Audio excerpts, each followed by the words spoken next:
July August হত্যাকাণ্ডে শেখ হাসিনা সহ ৩ জনের বিরুদ্ধে করা মানবতা বিরোধী অপরাধ মামলার রায় ঘোষণা আজ।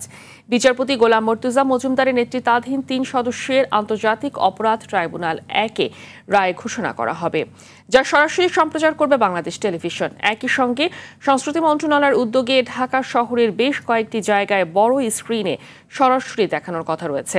শেখ হাসিনার সঙ্গে মামলার অপর ২ আসামি সাবেক স্বরাষ্ট্রমন্ত্রী আসাদুজ্জামান খান কামাল ও পুলিশের সাবেক মহাপরিদর্শক চৌধুরী আবদুল্লাহ আল মামুন। এবছরের ১০ জুলাই আনুষ্ঠানিক অভিযোগ গঠনের মধ্য দিয়ে মামলার বিচার শুরু হয়। গত ২৩ অক্টোবর অ্যাটর্নি জেনারেল ও চিফ প্রসিকিউটরের সমাপনী বক্তব্যের মাধ্যমে শেষ হয় বিচারিক প্রক্রিয়া। এদিকে রায় ঘোষণাকে কেন্দ্র করে সুপ্রিম কোর্ট ও ট্রাইব্যুনাল সংলগ্ন এলাকায় রাখা হয়েছে বাড়তি নিরাপত্তা ব্যবস্থা। দর্শক, এই মুহূর্তে আন্তর্জাতিক অপরাধ ট্রাইব্যুনালে আছেন সহকর্মী জিএম মাহমুদ। সরাসরি যোগ দিচ্ছেন তিনি।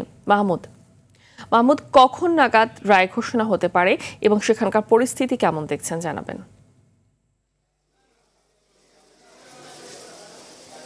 ফাহমিদা, ১১টা নাগাদ এই রায় ঘোষণা করার কথা রয়েছে, আমরা এমনটি জেনেছি, এবং রায় ঘোষণার জন্য সমস্ত ধরনের প্রক্রিয়া এবং প্রস্তুতি কিন্তু সম্পন্ন হয়েছে।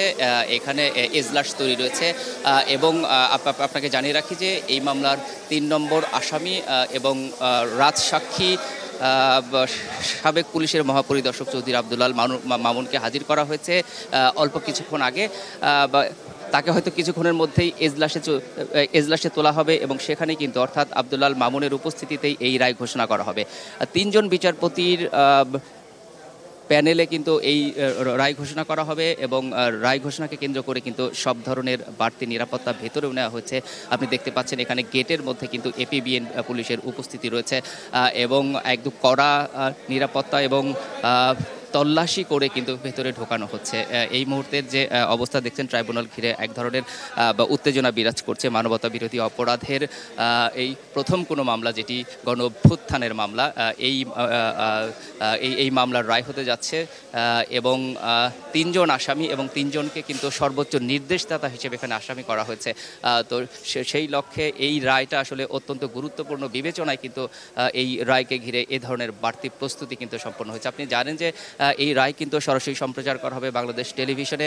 একই সাথে আমরা এমনটিও জেনেছি সংস্কৃতি মন্ত্রণালয়ের উদ্যোগে শহরের বেশ কিছু গুরুত্বপূর্ণ জায়গায়ও কিন্তু বড় স্ক্রিনে এই রায়টি দেখানো হবে। অর্থাৎ এই রায়টি একটি জন আকাঙ্ক্ষার রায়ে পরিণত হয়েছে এমনটি বলা হয়েছে এবং প্রসিকিউশন থেকে যদিও জানানো হয়েছে যে এই দীর্ঘ ৫ মাসের বিচারিক প্রক্রিয়ায় তারা কিন্তু এই যে অভিযোগগুলো আনা হয়েছে আসামিদের বিপক্ষে, তো এই অভিযোগগুলো প্রমাণ করতে তারা সক্ষম হয়েছে এবং কিন্তু তারা সর্বোচ্চ শাস্তি অর্থাৎ মৃত্যুদণ্ড কিন্তু তারা প্রার্থনা করেছেন প্রসিকিউশনের পক্ষ থেকে। একই সাথে জানিয়ে রাখি আসামি পক্ষও কিন্তু আর্গুমেন্টের জায়গায় কিন্তু তারা আর্গুমেন্ট করেছে এবং আসামি পক্ষের আইনজীবী তারা কিন্তু জানিয়েছে যে তারা আসলে প্রত্যাশা করছে যে তাদের আসামিরা খালাস পাবে। এরকম একটি পরিস্থিতিতে আসলে এই মুহূর্তে আমরা অপেক্ষা করছি, হয়তো আশা করছি পরবর্তী সংবাদে আপনাকে জানাতে পারবো যে আসলে রায় ঘোষণা হলো কিনা বা রায়ের মাধ্যমে কি নির্দেশনা এলো এবং এই রায় ঘোষণার পর প্রসিকিউশনের বক্তব্য কি অথবা আসামি পক্ষের আইনজীবীরা কি বলছে অথবা এই রায়কে ঘিরে কোনো ধরনের আসলে পরিস্থিতি তৈরি হয়েছে কিনা, সব মিলিয়ে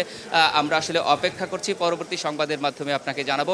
এখন পর্যন্ত আমরা ট্রাইব্যুনালে রয়েছি, আশা করছি 11টার মধ্যেই হয়তো রায় ঘোষণা শুরু হয়ে যাবে। তো আন্তর্জাতিক অপরাধ ট্রাইব্যুনাল থেকে আমার কাছে এই ছিল সর্বশেষ তথ্য। ফাহমিদা, ধন্যবাদ আপনাকে। সাথে থাকুন, আমরা পরবর্তী নিউজে আপনার কাছে সাথে যুক্ত হয়ে পরবর্তী আপডেট নিব।